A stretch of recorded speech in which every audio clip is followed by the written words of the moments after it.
बिस्मिल्लाहिर्रहमानिर्रहीम, अस्सलाम वालेकुम। शायद अब वो टाइम आ गया है कि जितना तेल, खाना पीना, चीज़ें हम ज़ख़ीरा कर सकते हैं उतनी कर लें, क्योंकि अब कुछ नहीं पता कि इस हफ्ते से दुनिया की सबसे तबाहकुन लड़ाई होने वाली है। 40% के करीब, 40% के करीब या उससे भी ज़्यादा पूरी दुनिया की तेल की सप्लाई बिल्कुल डायरेक्टली मुतासिर होने वाली है। और ये हो सकता है ये कोई हफ्ता 2 हफ्ते इन देश के लिए ना हो, ये रहे साला साल। और ये इतनी तबाहकुन सूरत हाल हो सकती है, इतनी फुल स्केल वॉर हो सकती है कि पूरा वर्ल्ड, उसके अक्सरियत ममालिक में लॉकडाउन लग जाए। अब ये लॉकडाउन वाली सूरत हाल इस वक्त होने वाली है।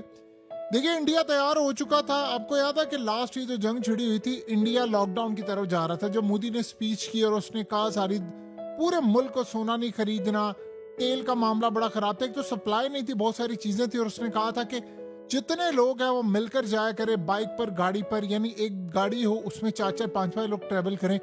इंडिविजुअल आपने ट्रेवल नहीं करना ताकि हम तेल बचाएं। ये तो वो केस था। जो अब होने जा रहा है, ये उड़ाने जा रहे हैं ईरान की ऑयल फैसिलिटीज। ईरान ने बदले में सारे तेल, जो खित्ते के ममालिक है तेल बेचने वाले हैं, उनकी सबकी ऑयल फैसिलिटीज वो उड़ाने जा रहे हैं। टोटली सबकी गैस फैसिलिटीज उड़ाने जा रहे हैं।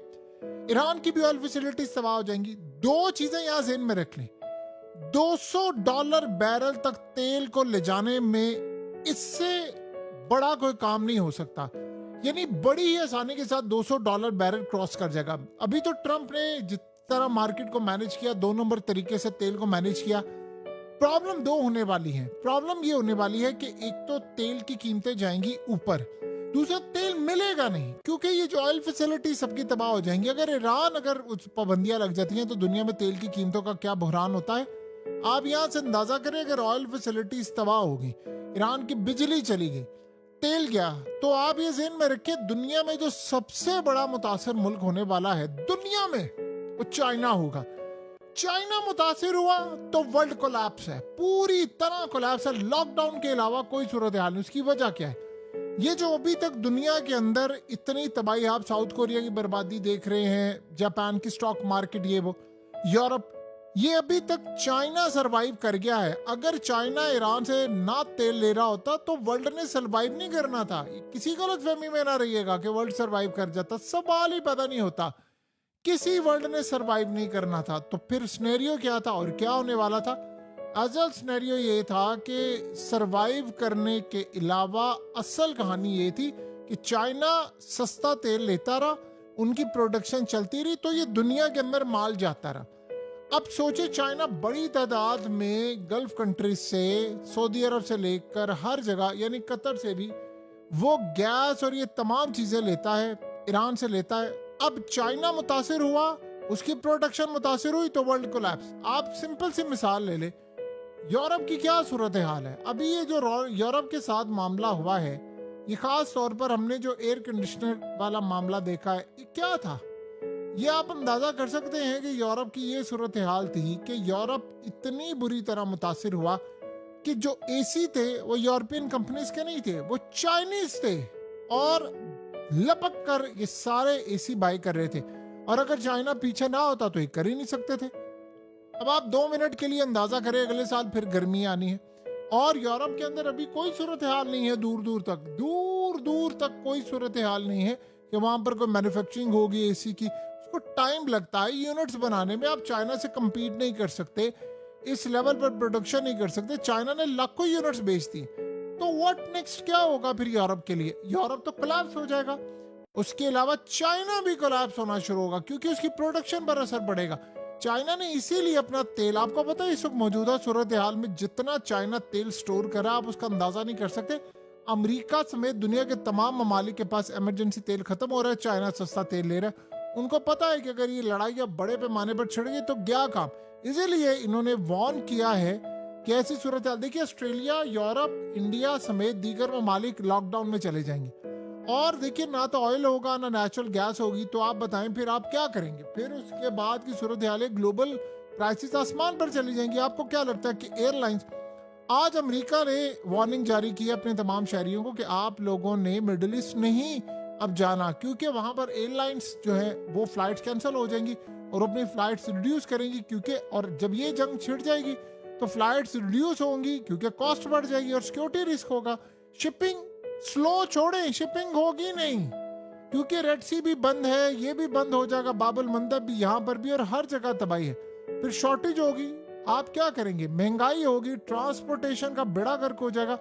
सबसे बड़ी सूरत हाल ये होगी, फाइनेंशियल मार्केट का जनाजा निकल जाएगा, बहुत सारी कंट्रीज रिसेशन में चली जाएंगी। गवर्नमेंट लोगों को जो मर्जी कहती रहे कि जी वो इनकरेज करती रहे लोगों को, ऐसे होगा वैसे होगा, आप अंदाजा नहीं कर सकते कि कितनी बुरी सूरत हाल होगी।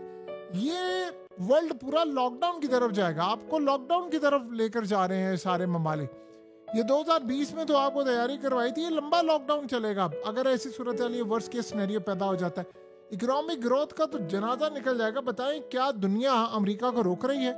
यानी कैसी अजीब सूरत हाल है कि दुनिया के 200 ममालिक हैं और कोई इसराइल को रोक नहीं सकता, कोई अमेरिका को रोक नहीं सकता। सत्यानाश इन्होंने किया है। ईरान क्या कहता है? ईरान कहता है जी अड्डे फारिग कर दें और उसके बाद हम जाने इसराइल जाने। अमेरिका अब निकल रहा है ना इराक के अंदर से, तो वहां से वो अपने पैट्रियट डिफेंस सिस्टम भी लेकर जा रहा है। यानी वो कह रहे हैं ईरान वाले कि बाकी जगहों से भी ये निकले और उसके बाद वो खाली करे ताकि फिर हम जाने और इसराइल जाने। फिर हम देखे अमेरिका के अड्डे खत्म हो गए तो अमेरिका ने ईरान पर कहां से अटैक करना है? कहां से करेगा? कुवैत से करेगा नहीं, वहां से भी अड्डे फारिग हो जाएंगे। बरतानिया से करेगा ना, ईरान के तो फिर हम बरतानिया को देख लेंगे।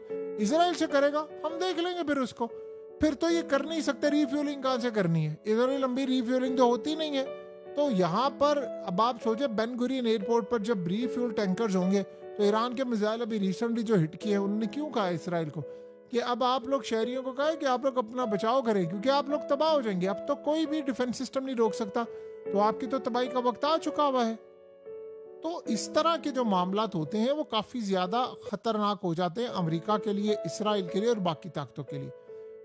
अब आप देख लें कि ऐसी सूरत हाल में आप क्या कर सकते हैं, वर्स्ट केस सिनेरियो में क्या हो सकता है और क्या मामलात हो सकते हैं। बहरहाल इस वक्त आपको जो सिचुएशन, जो पोजीशन, जो तमाम चीजें नजर आती हैं वो क्लियरली इंडिकेट कर रही हैं कि हम एक बहुत बड़े बहरान की तरफ जा रहे हैं। और देखें आम लोग क्या कर सकते हैं, वो खुश्क मेवाजात ये वो, यानी लोगों के हालात इस वक्त इतने खराब हैं। अब अफ्रीकन कंट्रीज का हाल देख लें, इंडिया का हाल देख लें, पाकिस्तान का तो बेड़ा ही गर्क हुआ पड़ा है, अफगानिस्तान का भी हाल देख ले, म्यांमार का देख ले, श्रीलंका। लोगों के पास कोई इतने पैसे थोड़ी है कि वो साल साल 2-2 साल का राशन इकट्ठा कर सके। ऐसी कोई सूरत हाल आपको पैदा होती हुई नजर नहीं आ रही कि लोगों के पास इतना पैसा हो। अब देखिए पहले होता ये था कि जो लोग थे वो मिडिल ईस्ट की जानिब जाते थे अपनी जिंदगियों के लिए। अगर इंडिया पाकिस्तान की जंग हुई तो लोग मिडिल ईस्ट मुंतकिल हो गए। तो मिडिल ईस्ट की अगर सूरत हाल खराब हो गई है तो फिर वो कहाँ पर जाएंगे? यूरोप जाएंगे। यूरोप में आगे बहरान सर पर खड़ा हुआ है। ये जो स्पेन के अंदर हुआ है, आप सब ने देखा है कि जिस तरह 60,000 बंदा स्पेन के अंदर आ गया है और ऐसी सूरत हाल पैदा हो गई है कि स्पेन के प्राइम मिनिस्टर को कहना पड़ा है कि ये जो मामला है ये इतना ज्यादा भयानक मामला है, इतना ज्यादा भयानक मामला है कि इस पूरे खेल में वो कह रहे हैं कि पीछे बैठे हुए वो सारे जो स्मगलर थे, उन्होंने इंसानी स्मगलर, वो कह रहे हैं सारे का सारा खेल तो उन्होंने किया है, वो पीछे बैठकर सारा ये खेल अंजाम कर रहे हैं। अब आप ये सोचें कि ऐसी सूरत हाल में आप क्या समझते हैं कि यूरोप क्या आसानी के साथ बिल्कुल ये काम कर लेगा, वो इस क्राइसिस से निकल आएगा? भाई सवाल ही पैदा नहीं होता। ये क्राइसिस बहुत बड़ा है, इस सबको ले डूबेगा, सबको, यानी इसमें कोई भी आपको बचता हुआ नजर नहीं आएगा। और ये एक बात तय है, आपको इसमें कोई बचता हुआ नजर नहीं आएगा। अब यहाँ पर हम पहुंच चुके हैं, ये बिल्कुल समझ लें कि मरने मराने वाली सूरत हाल में आ गए हैं। ट्रम्प ने कहा है कि मैंने अटैक करना ही करना है, अगले उसने कहा है हफ्ते में मैंने अटैक करना ही करना है, चाहे जो मर्जी हो जाए। ईरान भी तैयारी करके बैठा हुआ है। ईरान ने कहा टिट फॉर टैट वाला मामला होगा, आप हमें तबाह करेंगे, हम खिता तबाह कर देंगे। अब एक बात ज़हन में रख लें, अभी तक हमने जो चीजें देखी है ना, वो तबाही और फलाना, ये सबसे ज्यादा बड़ी होगी। अगर ये हिट हो गया सब कुछ, तो आप ये समझ लें रिपेयर करने में 3-4-5 साल लग जाएंगे, वो भी तब जब जंग रुकेगी। गया सब कुछ अंधेरों में चला जाएगा, फिर ना बिजली होगी, ना कोई और होगा, ना कोई और मामला होगा। ईरान का कहना यह है कि हमारी जो बिजली है वो सेंट्रलाइज नहीं है, डिसेंट्रलाइज है। यानी हम एक जगह से दूसरी जगह को साथ कनेक्ट किए हुए हैं, दूसरी से तीसरी जगह। वो कह रहे हैं खत्ते के ममालिक नहीं ये काम कर सकते, तो एक जगह गई तो सब जगह गई। बहरहाल अब ये पोजीशन बड़ी खतरनाक इस वक्त हो रही है और कुछ कह नहीं सकते आने वाले वक्त में हालातों में क्या होगा, लेकिन ये बड़ा वर्स्ट केस सिनेरियो होने वाला है। और पागल जनूनी लोग ट्रम्प जैसे जब इख्तिदार में आ जाते हैं, बहुत बड़ा धोखा दिया। शायद ही कोई वोटर हो, सपोर्टर हो, इवन के हम लोगों ने इस बंदे को बैक किया था कि यार ये आएगा और जंग का कोई खात्मा करेगा। इस बंदे ने तो वो काम किया जो अमेरिका को प्रेसिडेंट नहीं कर सकता।